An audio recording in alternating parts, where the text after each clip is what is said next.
नेक्स्टवर आपण काम करूया आता.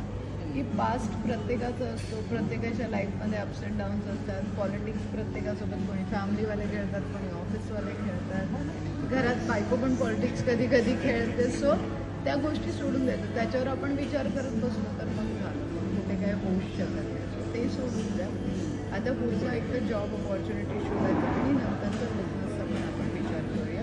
पण जॉब ऑपॉर्च्युनिटीज खूप चांगल्या आहेत. अब्रॉड वगैरे जायचं काही प्लॅन?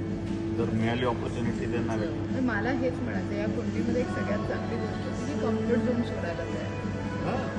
यांचं आत्तापर्यंत नव्हतं तसं ॲटिट्यूड की नाही पुणे सोडायचं नाही, काय करायचं, पण आता ते तयार आहे. मी तर बँगलोर, चेन्नई कुठेही जायला रेडी आहे. असं काहीच नाही. कारण आता मुलगाही मोठा झाला, ही मॅनेज करू शकते. आता मी रिलॅक्स आहे ना. पहिले वाटायचं की मुलगा छोटा कसं सोडून जाणार हिच्या भरोशावर. आता मी स्वतःला फ्लेक्सिबल बनवलं आहे की आय कॅन डू तेच म्हणूनच म्हटलं ना मी की ते खूप चांगली गोष्ट आहे.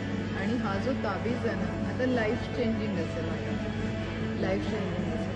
ज्या काही गोष्टी झाल्या, ज्या काही होत आहेत, त्या पुढे कशा पॉझिटिव्ह घेऊन यायच्या त्याच्यासाठी हा ताबीज होता काम करेल. आणि पॉकेट किट तर आमचं अमेझिंग आहेच. म्हणजे कॅश फ्लो इन्क्रीज करण्यासाठी ते अमेझिंग आहे. त्याची काळजी नाही.